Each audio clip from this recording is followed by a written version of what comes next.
ચિત્રમાં દર્શાવ્યા પ્રમાણે માપપટ્ટીનો ઉપયોગ કરી એક પેન્સિલની લંબાઈ માપતા પેન્સિલ 3 સેન્ટીમીટર કરતાં વધુ લાંબી છે. માપપટ્ટી પર 1 સેન્ટીમીટરના 10 સરખા ભાગ છે. આથી દરેક ભાગ એ સેન્ટીમીટરનો 10મો ભાગ છે. તેને અપૂર્ણાંક સ્વરૂપે 1/10 લખાય. 1 સેન્ટીમીટરના 10મા ભાગને 1 મિલીમીટર કહે છે. તેને દશાંશ સ્વરૂપે 0.1 સેન્ટીમીટર લખાય અને 1 સેન્ટીમીટર એમ વંચાય. પેન્સિલની લંબાઈ 3 સેન્ટીમીટર અને 6 કાપા છે. તેથી પેન્સિલ 3 સેન્ટીમીટર અને 6 મિલીમીટર લાંબી છે અથવા 3.6 સેન્ટીમીટર લાંબી છે. અહીં દર્શાવેલ ચિત્રમાં એક ખીલી 2 સેન્ટીમીટર કરતાં વધુ લાંબી છે. ખીલીની અણી 2 સેન્ટીમીટર પછી 9મા કાપા પર દેખાય છે. હવે 9 કાપા બરાબર 9 મિલીમીટર બરાબર 0.9 સેન્ટીમીટર થાય. તેથી ખીલીની લંબાઈ બરાબર 2 સેન્ટીમીટર અને 9 મિલીમીટર અથવા ખીલીની લંબાઈ 2.9 સેન્ટીમીટર છે. આંખો ભ્રમિત થઈ શકે છે. અહીં 2 આકૃતિઓ આપેલ છે. બંનેમાં 2 રેખાઓ દર્શાવેલ છે. આકૃતિ 1માં રેખા બી એ એ કરતાં વધુ લાંબી લાગે છે. હવે તે બંનેને માપપટ્ટી વડે માપતા બંનેની લંબાઈ 4 સેન્ટીમીટર જોવા મળે છે. એટલે કે રેખા એ અને બી સરખી લંબાઈની છે. આ જ પ્રમાણે આકૃતિ 2 રેખા સી અને ડીને જોતા રેખા સી એ ડી કરતાં વધુ લાંબી લાગે છે. હવે રેખા સી અને ડીને માપપટ્ટી વડે માપતા બંનેની લંબાઈ 3 સેન્ટીમીટર છે. આમ બંનેની લંબાઈ સરખી છે. આ બંને ઉદાહરણ દ્વારા સમજી શકાય કે આપણી આંખો ભ્રમિત થઈ શકે છે. બજારમાં આપણે જાણીએ છીએ કે 1 રૂપિયો બરાબર 100 પૈસા થાય. 1 રૂપિયાનો એક સિક્કો બરાબર 50 પૈસાના 2 સિક્કા થાય છે. તેથી 50 પૈસાનો એક સિક્કો અડધો રૂપિયો કહેવાય છે. 50 પૈસા બરાબર 50/100 રૂપિયા બરાબર 1/2 રૂપિયા લખાય. તેમજ 50 પૈસાને દશાંશ સ્વરૂપે રૂપિયામાં 0.50 લખી શકાય. તેવી જ રીતે 1 રૂપિયાનો એક સિક્કો બરાબર 25 પૈસાના 4 સિક્કા થાય છે. 25 પૈસા બરાબર 25 - 100 રૂપિયા બરાબર 1/4 રૂપિયા થાય અને 25 પૈસાને દશાંશ સ્વરૂપે રૂપિયામાં 0.25 લખાય. 1 રૂપિયાનો એક સિક્કો બરાબર 10 પૈસાના 10 સિક્કા થાય છે. 10 પૈસા બરાબર 10/100 રૂપિયા બરાબર 1/10 રૂપિયા થાય અને 10 પૈસાને દશાંશ સ્વરૂપે રૂપિયામાં રૂપિયા 0.10 લખાય.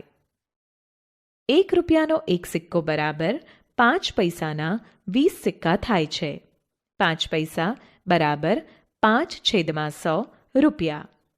5 પૈસાને દશાંશ સ્વરૂપે રૂપિયામાં રૂપિયા 0.05 લખાય.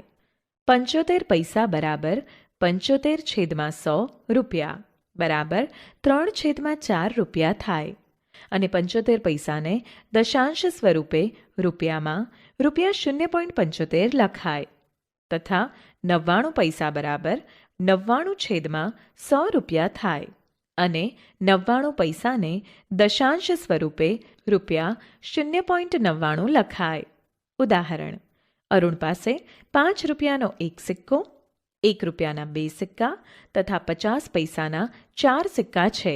તે રૂપિયા 8.75 કિંમતનો એક સાબુ ખરીદે તો તેની પાસે કેટલા પૈસા બાકી રહે? બાકી રહેતી રકમ રૂપિયામાં દર્શાવો. ઉકેલ: અરુણ પાસે 5 રૂપિયાનો એક સિક્કો બરાબર રૂપિયા 5 ગુણ્યા 100 પૈસા બરાબર 500 પૈસા. 1 રૂપિયાના 2 સિક્કા બરાબર રૂપિયા 2 ગુણ્યા 100 પૈસા બરાબર 200 પૈસા. 50 પૈસાના 4 સિક્કા બરાબર ₹50 ગુણ્યા 4 પૈસા બરાબર 200 પૈસા. કુલ 900 પૈસા થાય. તેથી અરુણ પાસે કુલ 900 પૈસા થાય. હવે એક સાબુની કિંમત ₹8.75 બરાબર ₹8 ગુણ્યા 100 પૈસા વત્તા 75 પૈસા બરાબર 800 પૈસા 75 પૈસા બરાબર 875 પૈસા છે. હવે અરુણ પાસેના 900 પૈસામાંથી સાબુની કિંમત 875 પૈસા બાદ કરતા 25 પૈસા વધે. હવે 25 પૈસા બરાબર 25/100 બરાબર ₹0.25 થાય. આમ અરુણ પાસે ₹0.25 બાકી રહે. રંગબેરંગી ડિઝાઇન. અહીં દર્શાવેલ ડિઝાઇનમાં 10 ઊભી પટ્ટી 10 સમાન ખાનામાં વિભાજિત છે. તેમાં બધા મળીને કુલ 100 ખાના છે. તેમાં વાદળી, લીલો, લાલ, પીળો, કાળો અને સફેદ રંગ જોવા મળે છે. ડિઝાઇનમાં કુલ 100 ખાના છે. તેથી દરેક ખાનું 100મા ભાગનું એટલે કે 1/100મા ભાગનું છે. તેમાં 10 વાદળી ખાના છે. તેથી વાદળી રંગ ડિઝાઇનનો 10/100મો ભાગ રોકે છે, જેને દશાંશમાં 0.10 લખાય. ડિઝાઇનમાં લીલો, કાળો, લાલ, પીળો અને સફેદ રંગના અનુક્રમે 20, 3, 15, 10, 42 ખાના છે.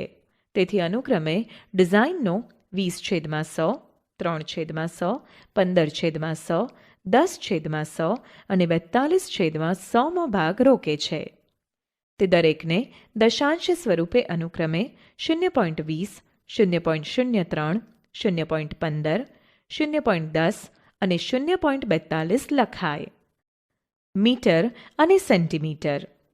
આપણે જાણીએ છીએ કે 1 મીટર બરાબર 100 સેન્ટીમીટર. આથી 1 સેન્ટીમીટર એ મીટરનો 100મો ભાગ છે. તેથી 1 સેન્ટીમીટર બરાબર 1/100 મીટર બરાબર 0.01 મીટર લખી શકાય. તેથી 3 મીટર અને 45 સેન્ટીમીટર બરાબર 3.45 મીટર. 99 સેન્ટીમીટર બરાબર 0.99 મીટર. 1 મીટર અને 5 સેન્ટીમીટર બરાબર 1.05 મીટર એમ મીટરમાં દર્શાવી શકાય.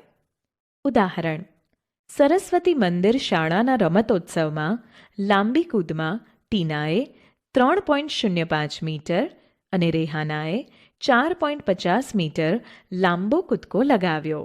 તો લાંબી કૂદમાં કોણ જીત્યું અને તેણે કેટલો વધુ લાંબો કૂદકો લગાવ્યો? ઉકેલ: ટીનાએ 3.05 મીટર કૂદકો લગાવ્યો, જે 3 મીટર અને 5 સેન્ટીમીટર છે. તેવી જ રીતે રેહાનાએ 4.50 મીટર કૂદકો લગાવ્યો, જે 4 મીટર અને 50 સેન્ટીમીટર છે. રેહાનાએ ટીના કરતાં વધુ લાંબો કૂદકો લગાવ્યો છે. તે બંનેની બાદબાકી કરતાં 1.45 મીટર મળે. આમ રેહાના લાંબી કૂદમાં જીતે છે અને તેણે ટીના કરતાં 1.45 મીટર વધુ લાંબો કૂદકો લગાવ્યો છે.